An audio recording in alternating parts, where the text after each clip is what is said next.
Welcome to Hustle Radio, a podcast about the New York hustle mentality centered in the e-commerce industry, the official podcast of the E-Com Cooperative. Introducing your hosts, Frank Acosta and David Dayon. What's up, Frank? What's up, man? How we doing? What episode is this? Because I'm out of. Don't even ask me. Episode 29. Wow, we're hitting the 30 mark, man. Frank, who are we joined by today in episode 29 of New York Hustle Radio? Tell us. First of all, we're going. I want everybody to know that the podcast is going overseas. We're hitting people in different areas. This is the New York Hustle Radio, but we're bringing people that have that New York hustle in different areas. Yes, you don't need to be living in New York to be on the New York Hustle Radio. You just have to be that hustle mentality that's famous in New York. It's famous in a lot of other places. It happens to be pretty famous where our guest is from. Would you please introduce who the guest is, Frank? Yeah, for sure. We have Yael Cabilly with us. Hi. Yael, how are we doing? How are you? I'm doing great. Thank you. Where are you joining us from right now? I'm in Tel Aviv. Okay. Nice. David, I'm not in New York, but I do see myself as half a New Yorker because I lived there for a while. So missing New York, maybe not the weather in New York right now. Not the weather. For sure. Well, me and Frank were talking yesterday about how much we miss Israel. We were arguing about who misses Israel more. But without further ado, let's get the vibe right, guys. All right. We want some Ed Sheeran today, right? Yeah. But we always like do it a little bit, Me and my friends at the table doing the trap version. Conversation with just me and now I'm singing like coming out on my feet. Baby, creep on my waist. Oh, you got extra today. You're mixing. Wow. All right, so that was Ed Sheeran on trap version. I couldn't do the country vibe. David was a DJ a couple of months back before he got into Amazon Experts. That was not a testament to my DJ skills. I hear you. Shout out to Yehuda, man. Yehuda. What's going on, Yehuda? Facebook, man. Facebook has been a thing lately, man. Definitely been a thing. Over here pushing LinkedIn a little more. Maybe we should show some love on that platform.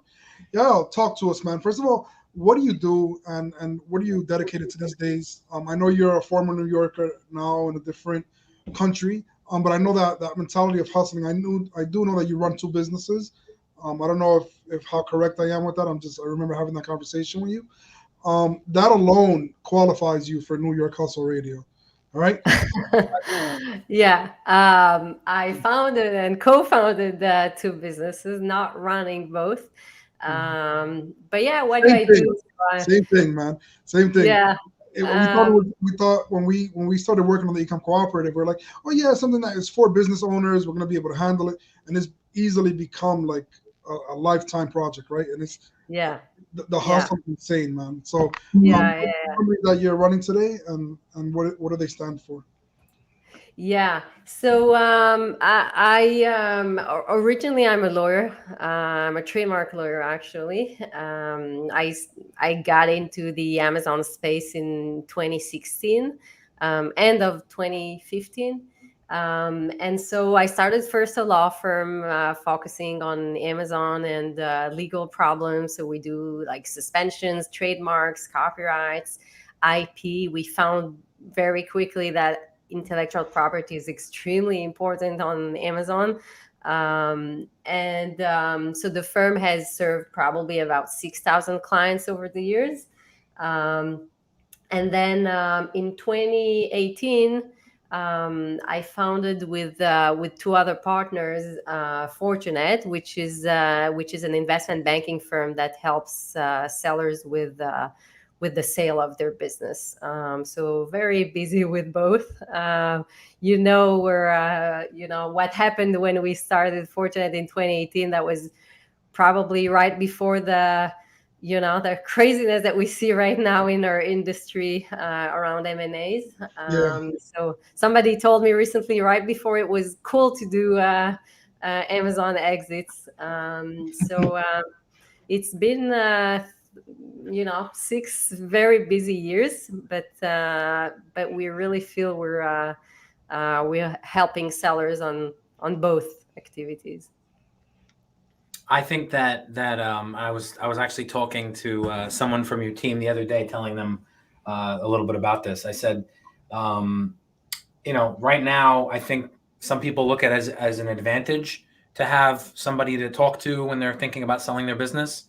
And some thoughts we're hearing is eventually, maybe in a year's time, it's not going to be looked at like an advantage. It's going to be looked at as a necessity.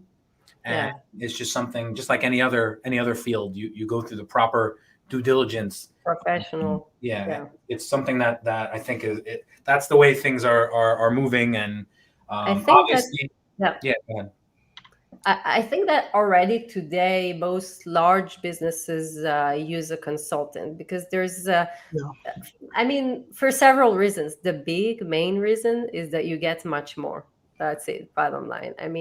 Buyers are going directly to sellers because they eventually they pay less. The numbers, like we've seen, we've had many cases where the sellers actually got an offer and then started working with Fortinet, and we got 30 to 60% more. These are the numbers. Not because we're genius, just because we do our process. You do an auction between all buyers at the same time. It's automatically you get more than if you work with 1, 2, or 5, and that's regardless of all the problems and issues that arise during a sale of a business, that are sometimes very, very difficult to deal with for someone alone that has never done it. So with every deal you learn something new. With every deal there's a new issue, a new problem that we face and that we overcome in most cases. And then you learn from it, and then the next time you make sure you avoid it. So I can say that at this point, what we've seen is that while multiples have practically doubled in the last year or year and a half, buyers' requirements are much more strict. They don't buy anything. The due diligence is much more difficult. So what we do is that we start the process with an internal due diligence. We make sure that everything is right: the health, the trademark, the IP, everything you can think of is at least known. Any problem that you won't be surprised, and many of the things you can deal with in advance. If you sell in 6 months, you can, and you don't have a trademark for something, you can file for it now. So it's becoming already not easy to handle it alone, except for smaller businesses. Got it. Okay. And then I'm curious, you mentioned from when you started to now, how different it is. How different is it? Like from your first exit that you guys assisted with, however long ago, 6 years plus ago, right? However long ago it was. The first exit was in 2017. So yeah. Okay. Wow. Okay. That's where it started. Yeah. So about 5 years ago. So from that exit to now, I can imagine the protocol and the due diligence even process has probably a night and day change, right? Just thinking back, and if it's too crazy of a question or too detailed of a question, we can skip it. But like, how much has that evolved? Like, do you see what can you take away? What has evolved for the better? What has changed, in your opinion, from one of the early ones to now? Yeah. So many things. The first thing is that there's an entire industry of companies buying those businesses. So while in 2018, when Fortinet really started, we were talking with probably 3-4 relevant strong buyers, and that's it. That's what you had back then. Now you have like 80. No, there's 8. Only the aggregators alone are 90. Only the aggregators, and there are many more buyers than that. So it's you go to market with a good product or with a good business. Imagine the number of offers you have today and what the auction looks like. And so the first thing that happened is the demand for these businesses. The second that really goes together with the demand is the price. We were talking, in 2018, if you sold the business for 3x, that was great. That was a great result. Today, if it's not double, it's not great. 3x is probably it's still a multiple that you see today, but you'll see it for much smaller businesses, not those that we deal with, but I know for on the platforms for small businesses you would see 3x, and for businesses that are maybe not growing or have or are in distress or any kind of or problems or just less demand. But so that's another change. I would say that both buyers and sellers are much more educated. So and even in 2019, when we spoke in New York about exits, I remember most people haven't heard about the possibility of selling the business, and so. I think it got very popular over the past, I want to say 2 years. It got extremely, it blew up. The whole buying an Amazon business space. I know people who don't even have anything to do with Amazon who are getting involved in, we'll help you plan your exit or whatever. And it's really attracting all walks of life. Like, you can't ignore. It's in the news every day. This is like someone was saying, this is like the celebrity part of the Amazon world. Completely. Just look at Prosper. Look at the Prosper shows. Shout out to Prosper. An aggregator show. All the parties that happen are just a chance for the aggregators to show who's who. Right. Yeah. Absolutely. So this has changed a lot. Again, just going back to 2019. This wasn't. When we were speaking about exits, it was the most basic presentation of, let's start by the fact that you can sell your business. Most people didn't know. Like, that was my first slide. You can sell the business. Exactly. And then talking about valuations, etc. So people are now, they get bombarded by emails twice, 3 times, 4 times a week.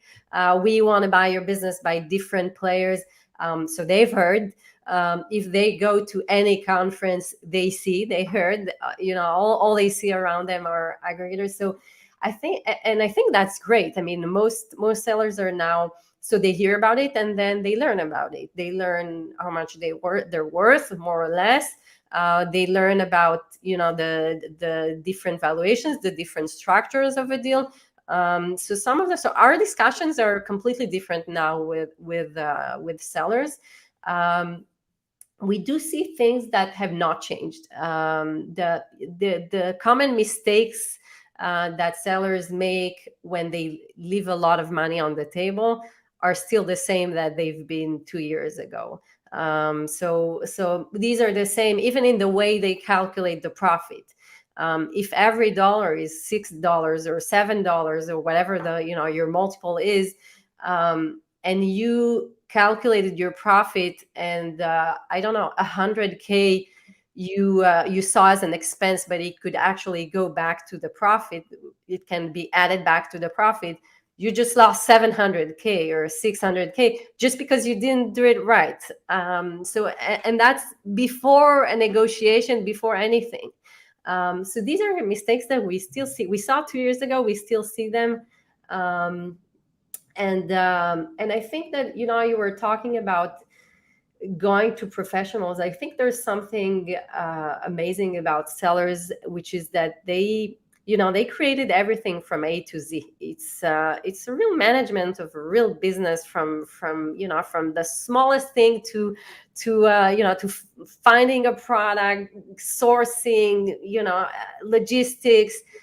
and then marketing, PPC, and then dealing with Amazon and legal and trademarks. So sellers are used to do everything themselves. So for them, selling the business is often, the another thing that they would do themselves. I think it's important. The bottom line is it's important not to leave too much on the table, and make sure you really got a good deal. That's So these are more or less the changes that we've seen. The biggest one from the last 6 months is what I was referring to: higher multiples, much longer and complicated due diligence. It was 30 days. It's no longer 30 days. I think, like you're saying, is very accurate because, going back to the beginning, I think that today it's just a growing, like, I'm just thinking about, like, while you were saying what you were saying, I think today people looking to exit know they need help. They know that it's beyond what they're capable of.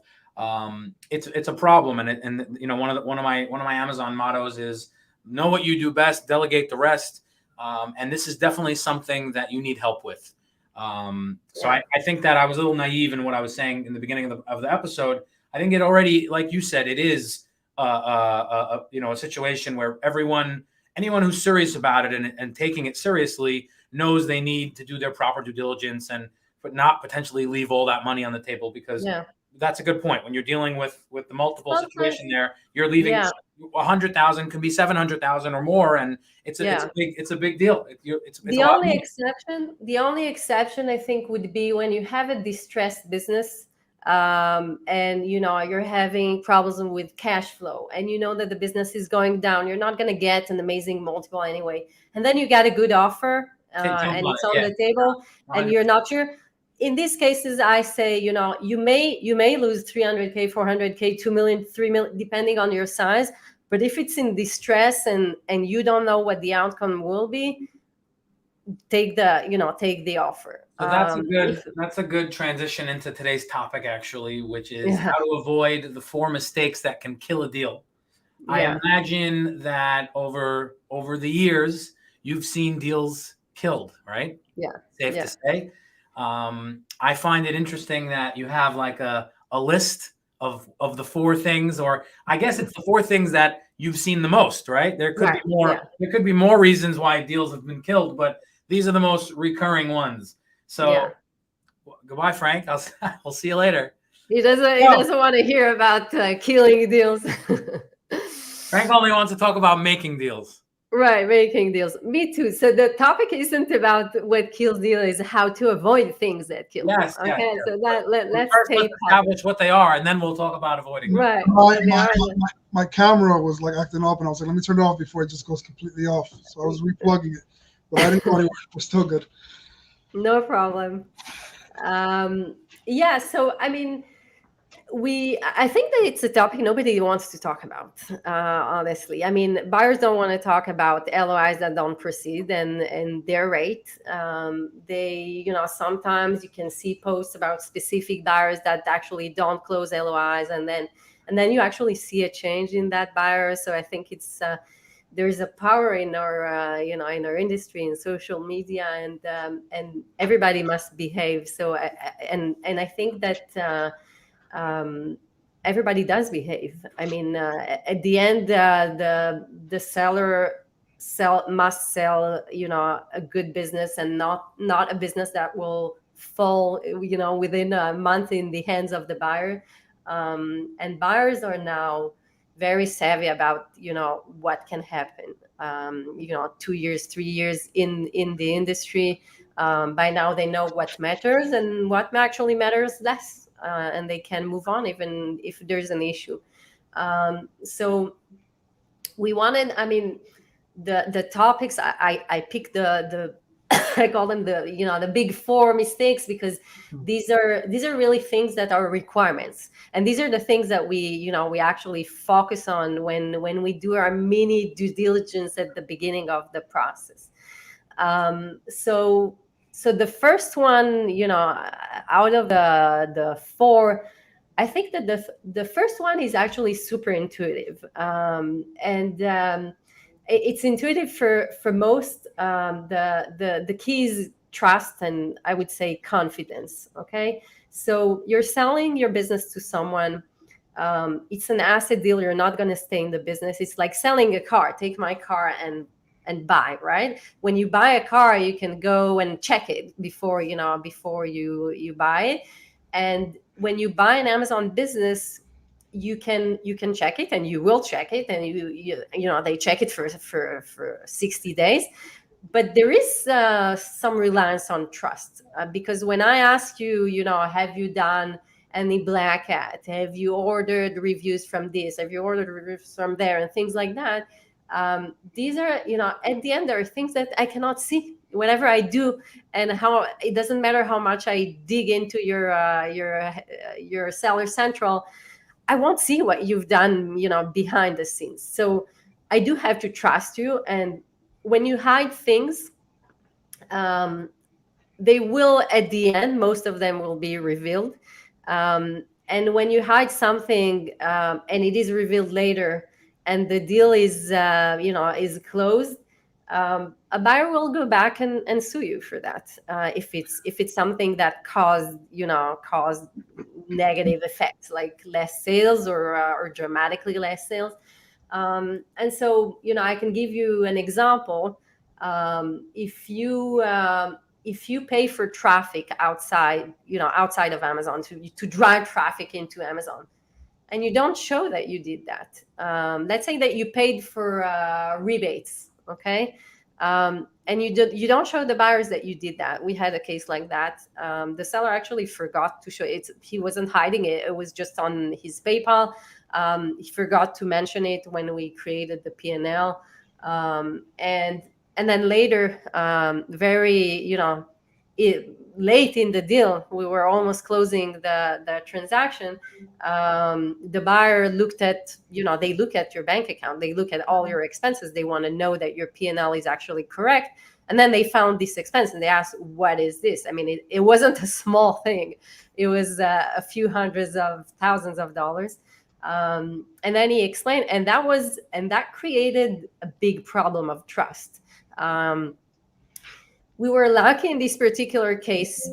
He regained the trust. I mean, he explained what happened.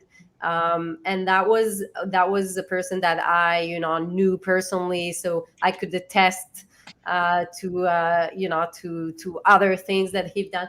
But at the end, that is very dangerous. And that's why you really, when you prepare the numbers, there's hiding and there's forgetting, and some things are just, you didn't do it on purpose. You just forgot about this expense. So very, very important to show everything.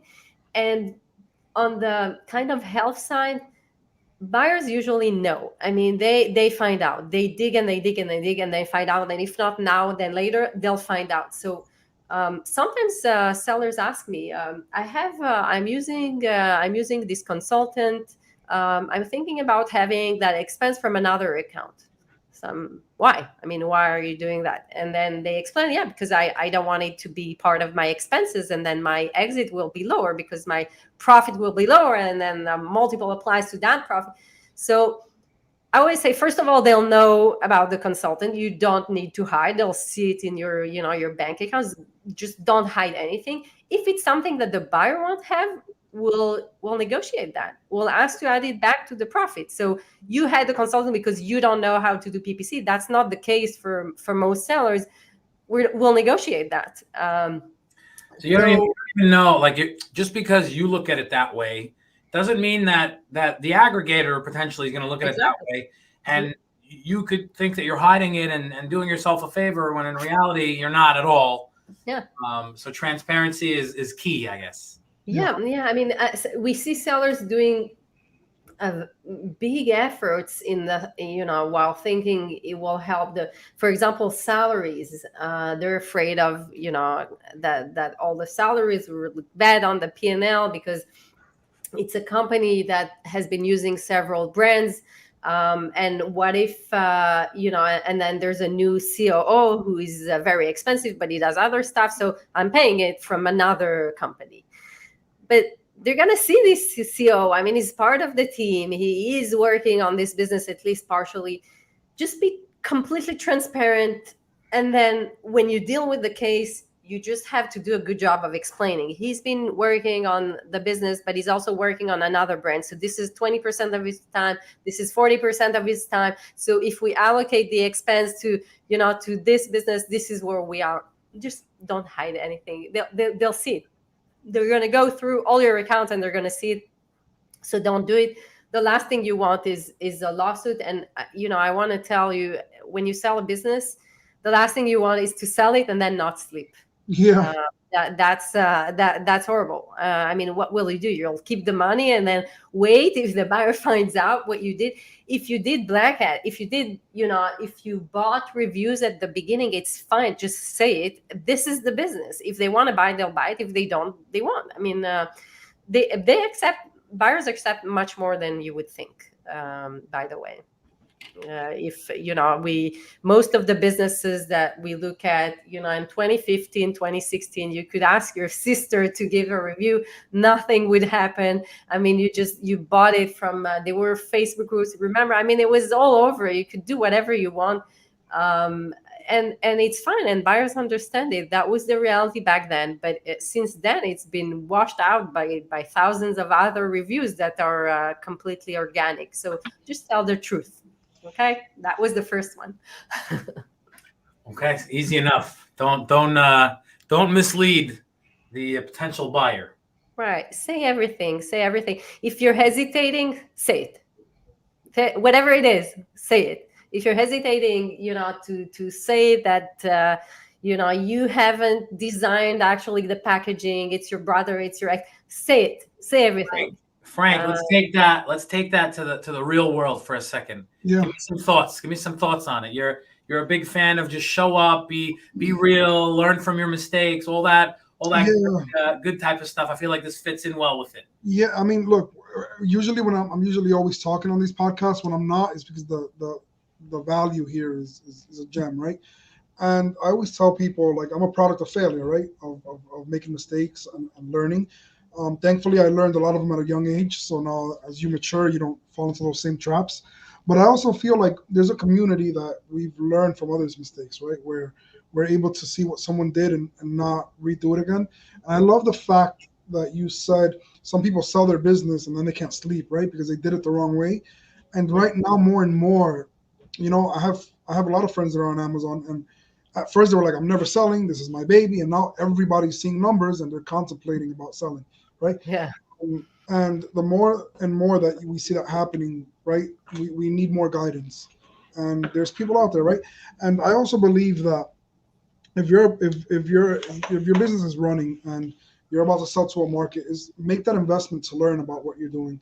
Hire a professional. I always say that it's more expensive. Like, you think it's expensive hiring an expert, wait till you hire an amateur, right? And I live by those rules because I've done it in the past, and you quickly learn that cheap is expensive in the long run, right? Right. And this, it's everything in life, right? I remember when I was a young kid, my first car, my mom was like, "Listen, just go to Honda, get a brand new Honda. Who cares if it's an Accord? You're gonna be good."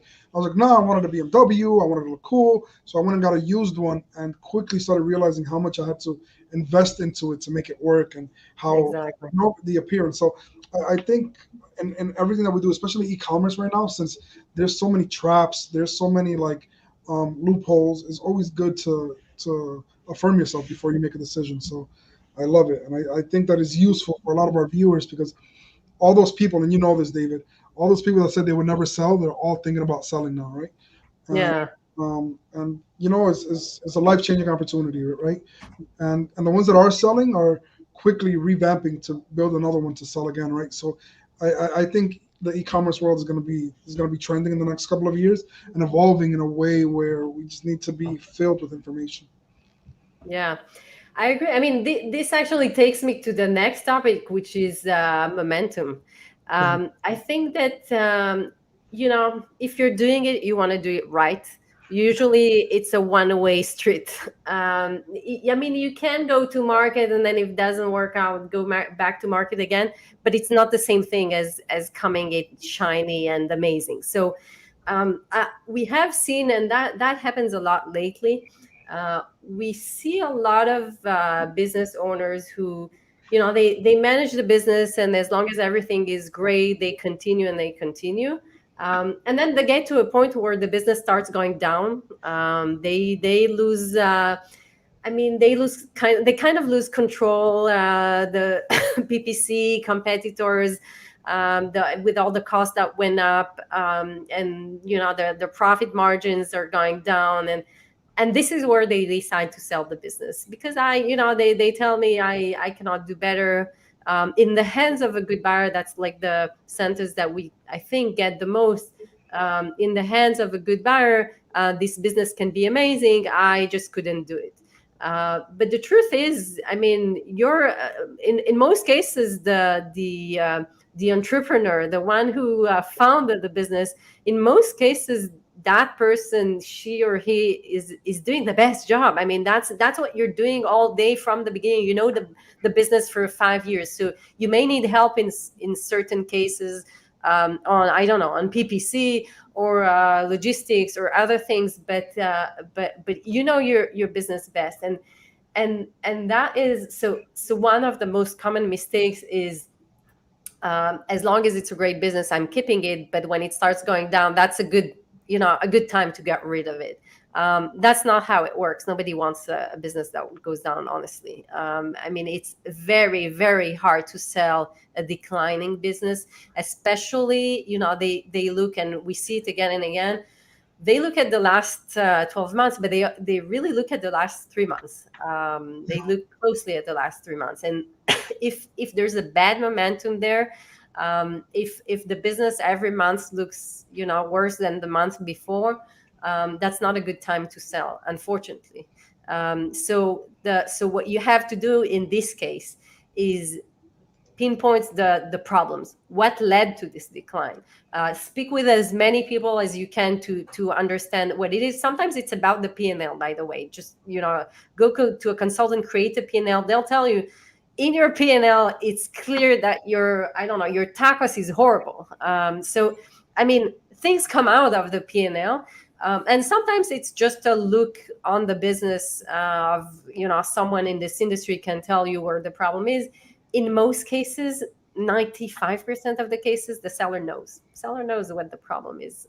So what you need to do in this case is work on revamping it, pushing the business back to track, and growing it back to the stage where it's at least stable, and then you can sell the business. If your business is growing right now and it looks good, there's right now an industry with amazing multiples. Try to do a projection for the next 6 months or a year, and see if it makes sense to sell it because of this momentum. I'm saying that because of those declining businesses. If everything was great for everybody, by the way, that was the case like 2 years ago. Everybody was just growing all over. Whatever you did, if you wait, you're worth more. You wait more, you're worth more. It's not the case anymore, and there are other risks of running Amazon business, which gives us a lot of work at the law firm. I think that you must always remember there's a momentum now. There's something happening in our industry now, and I want to go to business when I look good. So remember that, and then you'll know about the right time to sell, I think. Yeah, very good. You could take so much from that again and apply that to the everyday life. I feel like. How do you apply to your business? Well, Frank's always saying that, like, we did it. The first dinner that we had, Sellers Dinner 1, and I remember we walked out of the dinner, and he comes over to me. He goes, "All right, so we got to do number 2," and I'm drunk and I'm tired. And we had a beautiful event with over 120 people the first time around, and we didn't eat anything. I didn't eat a thing the whole night. Anybody who puts together an event knows that. And he was just telling me, all right, number two, and I couldn't hear it. I was like, I don't want to talk about number 2. Right. It's like, but Dave, the bottom line is, this is hot right now. We have all the sponsors lined up. Let's do this. Uh-huh. And sure enough, the next morning I woke up and he sent me the promo material for the second dinner. and we hit the ground running, and we took advantage of the momentum. Right. Exactly. So Exactly. again, just spilling it over into So the everyday, you know. yeah. Yeah. So I true. mean, we all feel it. Everybody in this industry can feel it. I've been feeling it in, in our industry and in our firms for 6 years. We're like in a blue ocean completely. So yeah, absolutely. The third one, I think it's the most like legal and less fun to discuss, I think, but it's something, we've discussed it, under other podcasts in the past, but always important to remember intellectual property. It has become, and I'm not saying that only because I'm an IP lawyer. I could, No, and it's I important. may. It's important. You have to let it goes back to the let the experts do what the experts do. Yeah. It's Yeah, not it's not something you can just chance it. You can't just take a risk and say, oh yeah, who knows what, like you said, you could get sued for something like that, and Yeah. it's just it's not something to take lightly, for sure. Right. Yeah. Under intellectual property, there are so many things. One actually adds value, and that's patents. So a lot of clients that we see actually created new products. They design new products, and they've never registered it as a design patent or a patent. And that's a shame, because these really add values. When we go to market with a business that has, design patents or patents, we just see many more interested parties. It's not just like a look-alike business. That's how buyers are calling Can we it. say it adds more legitimacy, or is that too much of a stretch? No, I mean, not. It's not about legitimacy. It adds innovation. It adds a flavor of innovation in your business. So, if you've created something anyway, protect it. Protect. It's really not expensive to protect. To register design patents, and those like $2,500 or $3,000 on the exit, they're worth much, much, much more than that. So remember that if you created something, first of all, apply for it. You'll see at the exit it's going to be worth it for sure. It adds more buyers. More buyers mean higher multiples. Higher multiples means much more money. So that's one under IP. And then the second one, who's like the king of intellectual property, which we discuss in every podcast, is trademarks. So for buyers, if you look at the due diligence list of a buyer, probably on the first or second section you'll see trademark. They will not buy a business that doesn't have a trademark properly registered in the specific country. So we've seen cases, for example, where sellers remember where sellers were applying for trademarks in Germany because it was faster to get I the remember brand that. registration. So we've seen cases where the seller sells in the U.S. but doesn't have a trademark in the U.S. It has a trademark in Germany. So we asked him, why aren't you covered in the U.S.? They said, yeah, brand registry, blah, blah, blah. Bottom line is not covered in the U.S. So we stopped the process immediately. We register, we expedited it, and then we went to market. That stopped it for like 6 months. Okay, so that I mean, it delayed it. Without a trademark, you can't have it. Now we had a case where an actual deal, a real deal, where the seller had a U.S. trademark and applied for a European trademark. The European sales were about 25% of the sales. And the buyer saw that the trademark wasn't fully registered. It was only like published, but wasn't fully registered. And buyer said, we cannot proceed with the deal until the trademark in Europe is fully registered. So we suggested, okay, so proceed with the US, but then leave the Europe maybe in escrow or something. No, we do not proceed until there's a trademark for every country fully registered. That killed the deal. That was the one thing that killed the deal. It didn't kill it. The buyer said, let's wait 3 months. The seller didn't want to wait 3 months. We went to the next buyer. We closed the deal, but that was really unpleasant. Wow. So I think that, looking at that, there are on trademarks, two main things. One, a trademark in the relevant country. Okay, you sell in Europe, get a trademark in Europe. You sell in the US, you sell in Japan, get a trademark in Japan. If Japan is only 2% of the sales, it's okay. I mean, don't panic. And then also the categories. We're like, for now, looked at a case, not on the exit part, but at the law firm, we looked at a case. We saw that they covered, and that happens a lot. They filed for a trademark initially when the seller was actually selling one product, but then this product didn't work out. He moved to another product, blah, blah, blah. He forgot what his trademark was about. And he now wants to prepare for an exit. None of the products that he sells are actually covered by the trademark. None of them. There's a trademark in this category, but not for the product. So that's very important. So you want to have it in the relevant country and the relevant products, to cover the relevant products. Very important. Third thing about trademark, and last one, and I'll stop talking about IP, is the trademarks in China.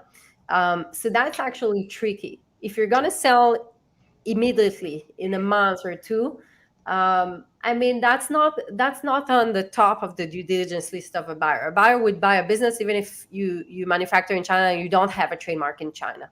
But if you go to market and you want to sell the business, you go to market and turns out that somebody stole your trademark, hijacked the trademark in China and owns it, a third party owns it, this third party can actually stop your products at the customs. And that's something that a big risk for a buyer, and that can kill a deal.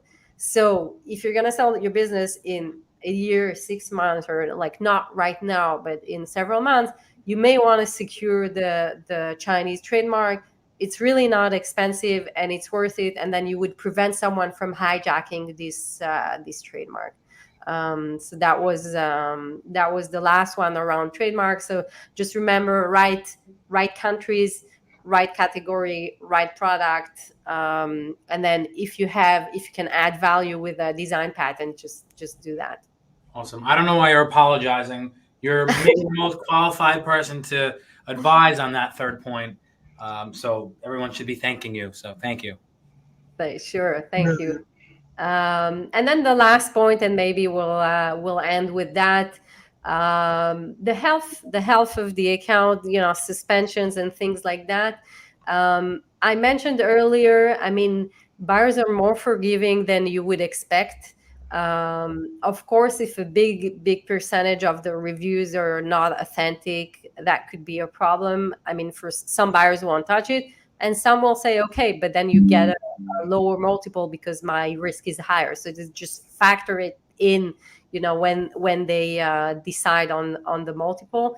I mean, there are things, if you want to sell the business some days, I think it's time to take less risks on the health part. So if you look at large businesses, we all know what happened with inserts and review manipulations in the last year.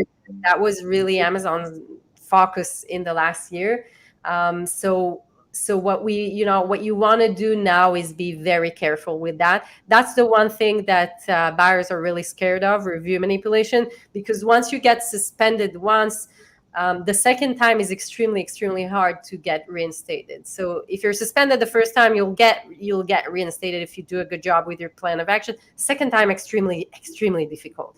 So a buyer, when they see notices and past suspensions about review manipulation, they can be worried. If you have inserts, it's time to make sure you don't incentivize reviews. So if the insert is completely compliant, doesn't ask for review, sends to your website, they get a gift, that's fine. But then if they get a gift and then they're asked to give a review, that's not fine. That's an incentivized review. You cannot screen those who like the products and those who didn't, and then ask those who liked it the review. You cannot ask a review. You cannot ask a review with an insert with a free product. Okay, that's the bottom line. So I think a lot of people stopped with the review request, but I don't think enough people looked at their inserts and saw whether that's following the new rules. Amazon does. Yeah. Amazon does. They see this QR code, they love it. They check, they go to your, the ManyChat flow, and then they see what's going on at the end. Amazon does. They did that. We had that during a deal where Amazon said, please remove all your products and remove the inserts because they're not compliant. And that wasn't fun. So yeah. So just stop. On all ends. Exactly. Okay. Wow. That was definitely the most content-driven episode. Yeah, for sure. But it was amazing. And anybody who's looking to sell their business, I feel like they need to watch this. They need to learn. Like this is a great way to just get a crash course on what to avoid to kill a deal. Right. Exactly. That was awesome. How to survive the due diligence. And if you really need help, once you go through all these 4 prep things, you reach out to Fortinet and you make sure you're using professionals to help you make this very, very important decision. Otherwise, you might be kicking yourself and losing sleep like Frank, wondering about what you missed and, how you could have made another $700K to your pocket. Yeah. And, I hear you. That would be a big one. No, Frank? Yeah, of course. Tell our audience why insomnia is a terrible, terrible thing to experience. I hear you, man. Yeah, thank you so much. I thought, David, what happened? You usually have like a whole bunch of like people showing up. What happened today? I wanted to focus on the content. I love it. It's a good sign. It's a good sign. Yeah, well, thank you so much, man. I think I think that this is something that people are going to review and watch over again. Might be one of those. I usually never rewatch podcasts. That's what David does, but this one might be one of those that I'm just going to go back to and send it out to a few clients because I know that they're very interested in proceeding with exiting, and they should hear this before they do anything. Definitely. Thank you. Thanks for having me. Thank you so much. We got a little Ed Sheeran as you up here. For me. Thank you, everybody. Have a good rest of your day.